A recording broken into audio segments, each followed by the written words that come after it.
Adam to Abraham. This lesson is divided into 3 sections and takes us from Genesis chapter 4 through chapter 11. In the period covered by these chapters we find some of the most dramatic events in the history of mankind. Cain and Abel. Genesis 4, 1-6. And Adam knew Eve his wife, and she conceived, and bare Cain, and said, I have gotten a man from the Lord. And she again bare his brother Abel. And Abel was a keeper of sheep, but Cain was a tiller of the ground. And in process of time it came to pass, that Cain brought of the fruit of the ground an offering unto the Lord. And Abel, he also brought of the firstlings of his flock and of the fat thereof. And the Lord had respect unto Abel and to his offering. But unto Cain and to his offering he had not respect. And Cain was very wroth, and his countenance fell. And the Lord said unto Cain, Why art thou wroth? And why is thy countenance fallen?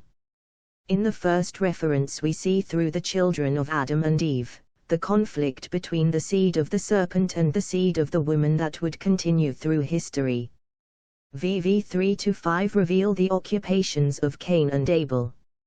It is evident from Hebrews 11:4, that they had been instructed in the significance and procedure relative to sacrifice. We read in this reference that it was by faith that Abel offered a more acceptable sacrifice than Cain. Faith implies understanding and belief. VV 6-7 Cain had equal opportunity to do what was pleasing in God's sight, but it appears he chose to violate the principle of sacrifice and put his own will before that of the Creator. When God refused Cain's sacrifice, Cain gave vent to his rebellious attitude by killing his brother. V8 In this verse the pattern is set which finds its focal point in type at the cross of Christ. The continuation of the seed of the woman is shown in verse 25. God had appointed Eve another son to continue her seed instead of Abel. She shows her understanding of this by choosing for her son the name of Seth, meaning appointed. Genesis 5. This chapter gives us the genealogy of the patriarchs. The first 5 verses demonstrate the extended lifespan in the patriarchal age. It is very interesting to note the fact that Adam lived almost to the end of the first 1,000-year day period, as indicated on the chart. The flood. Genesis 6. And it came to pass, when men began to multiply on the face of the earth, and daughters were born unto them, that the sons of God saw the daughters of men that they were fair, and they took them wives of all which they chose.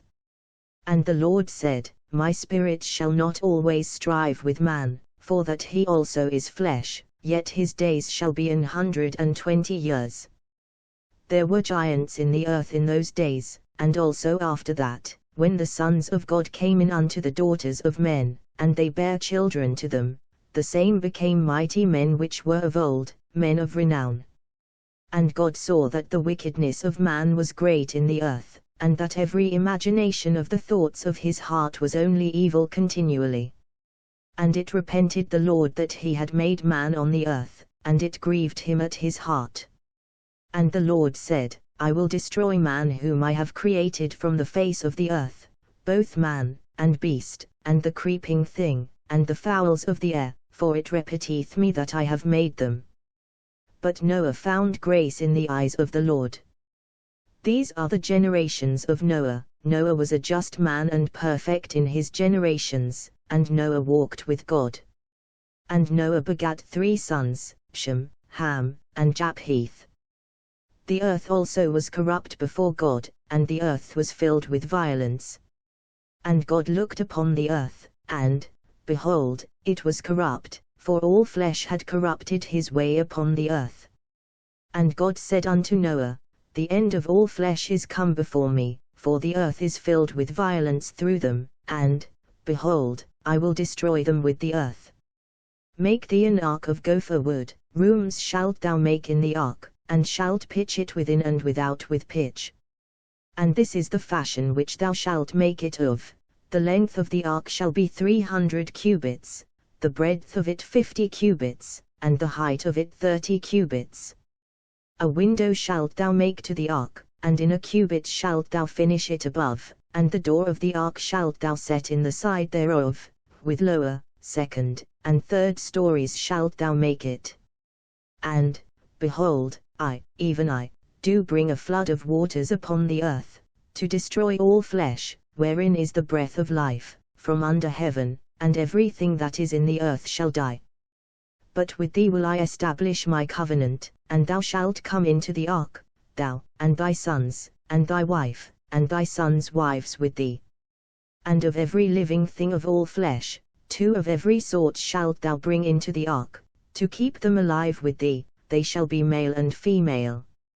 Of fowls after their kind, and of cattle after their kind, of every creeping thing of the earth after his kind, 2 of every sort shall come unto thee, to keep them alive. And take thou unto thee of all food that is eaten, and thou shalt gather it to thee, and it shall be for food for thee, and for them. Thus did Noah, according to all that God commanded him, so did he. The first portion of this chapter illustrates the departure from God's ways and the moral decline in society. This process had its roots in the intermarriage of the sons of God, seed of the woman, and the daughters of men, seed of the serpent. It is evident that in order to save humanity, God must terminate a condition which had no human remedy. v5 Jesus refers to a similar condition in Matthew 24:37, which would exist in the last days and can only be corrected by God's intervention. Genesis 6:8. But Noah found grace in the eyes of the Lord. This verse introduces us to Noah, a just man and perfect, and his family. Around this small group God would build again, preserving the seed of the woman. The remainder of the 6th chapter describes the building of the ark that would save them from the flood of destruction which came upon the earth. This chapter contains a description of the construction of the ark and the gathering of the animals, birds and creeping things. Genesis 7:23. And every living substance was destroyed which was upon the face of the ground, both man, and cattle, and the creeping things, and the fowl of the heaven, and they were destroyed from the earth, and Noah only remained alive, and they that were with him in the ark. This chapter gives the essential facts of the flood and the destruction of all flesh with the exception of Noah and his family. Genesis 8. And God remembered Noah, and every living thing, and all the cattle that was with him in the ark, and God made a wind to pass over the earth, and the waters assuaged. The fountains also of the deep and the windows of heaven were stopped, and the rain from heaven was restrained. And the waters returned from off the earth continually, and after the end of the 150 days the waters were abated. And the ark rested in the 7th month, on the 17th day of the month, upon the mountains of Ararat. And the waters decreased continually until the 10th month. In the 10th month, on the 1st day of the month, were the tops of the mountains seen. And it came to pass at the end of 40 days, that Noah opened the window of the ark which he had made.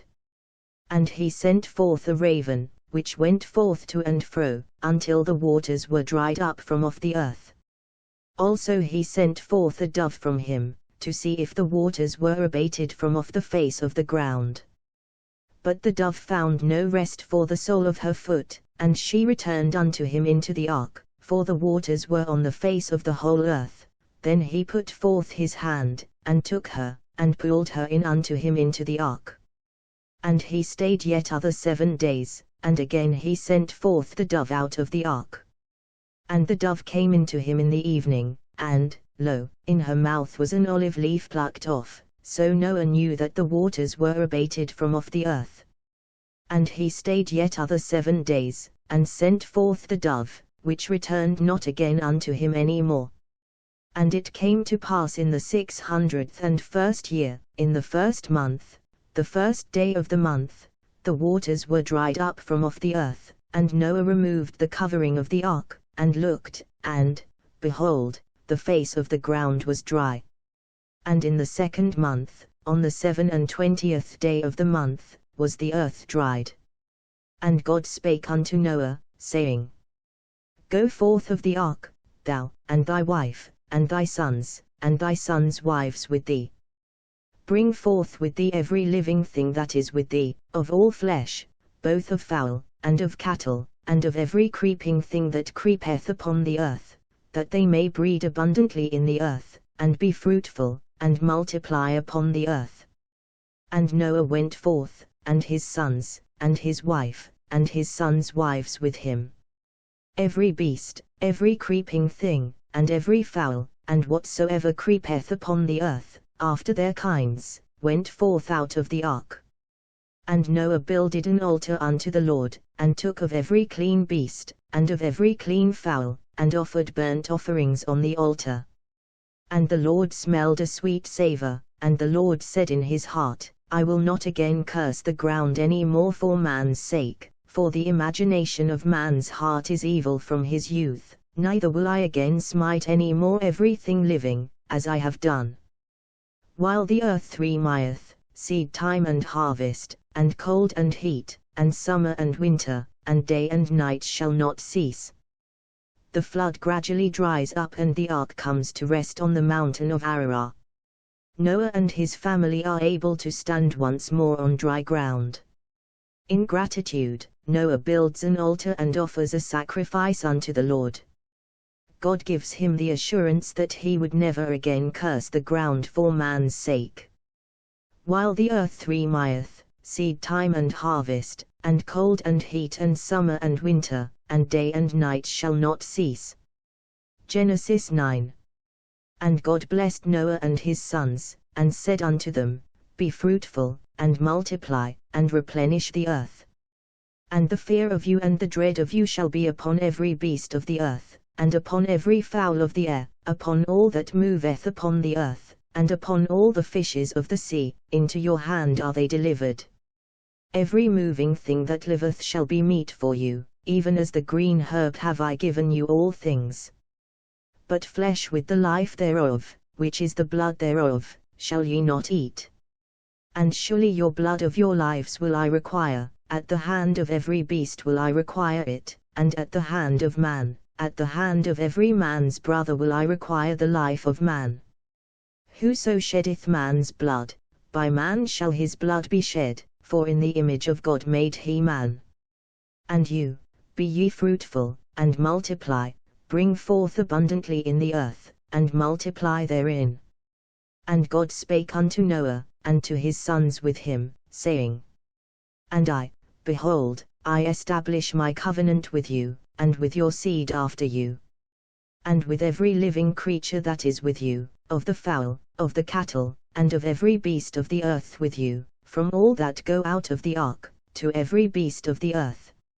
And I will establish my covenant with you, neither shall all flesh be cut off any more by the waters of a flood, neither shall there any more be a flood to destroy the earth. And God said, This is the token of the covenant which I make between me and you and every living creature that is with you, for perpetual generations. I do set my bow in the cloud, and it shall be for a token of a covenant between me and the earth. And it shall come to pass, when I bring a cloud over the earth, that the bow shall be seen in the cloud. And I will remember my covenant, which is between me and you and every living creature of all flesh, and the waters shall no more become a flood to destroy all flesh. And the bow shall be in the cloud, and I will look upon it, that I may remember the everlasting covenant between God and every living creature of all flesh that is upon the earth. And God said unto Noah, This is the token of the covenant, which I have established between me and all flesh that is upon the earth. And the sons of Noah, that went forth of the ark, were Shem, and Ham, and Japheth, and Ham is the father of Canaan. These are the 3 sons of Noah, and of them was the whole earth overspread. And Noah began to be an husbandman, and he planted a vineyard. And he drank of the wine, and was drunken, and he was uncovered within his tent. And Ham, the father of Canaan, saw the nakedness of his father, and told his 2 brethren without. And Shem and Japheth took a garment, and laid it upon both their shoulders, and went backward, and covered the nakedness of their father, and their faces were backward, and they saw not their father's nakedness. And Noah awoke from his wine, and knew what his younger son had done unto him. And he said, Cursed be Canaan, a servant of servants shall he be unto his brethren. And he said, Blessed be the Lord God of Shem, and Canaan shall be his servant. God shall enlarge Japheth, and he shall dwell in the tents of Shem, and Canaan shall be his servant. And Noah lived after the flood 350 years. And all the days of Noah were 950 years, and he died. In the 11th verse, God expands this promise by establishing a covenant with Noah which would have the rainbow as its token. This was an everlasting covenant between the Creator and every living creature.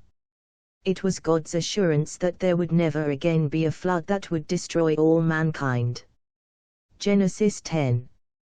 Now these are the generations of the sons of Noah, Shem, Ham, and Japheth, and unto them were sons born after the flood. The sons of Japheth, Gomer, and Magog, and Madai, and Java, and Tubal, and Meshech, and Tiras. And the sons of Gomer, Ashkes, and Riphath, and Togarmah. And the sons of Java, Elisha, and Tarshish, Kittim, and Dodaim. By these were the isles of the Gentiles divided in their lands, every one after his tongue, after their families, in their nations. And the sons of Ham, Cush, and Mizraim, and Phut, and Canaan. And the sons of Cush, Seba, and Havilah, and Sabta, and Ramah, and Sabtecha, and the sons of Ramah, Sheba, and Dida. And Cush begat Nimrod, he began to be a mighty one in the earth. He was a mighty hunter before the Lord, wherefore it is said, even as Nimrod the mighty hunter before the Lord. And the beginning of his kingdom was Babel, and Erech, and Akkad, and Calais, in the land of Shah. Out of that land went forth Ashur, and builded Nineveh, and the city Rehoboth, and Calah. And Res between Nineveh and Calah, the same is a great city. And Mizraim begat Ludim, and Omim, and Lahabim, and Aptuhim. And Patrusim, and Casluhim, out of whom came Philistim, and Caphtorim. And Canaan begat Siddo his firstborn, and Heth. And the Jebusite, and the Amorite, and the Girgasite. And the Hivite, and the Archite, and the Saite. And the Arvadite, and the Zemarite, and the Hamathite, and afterward were the families of the Canaanites spread abroad.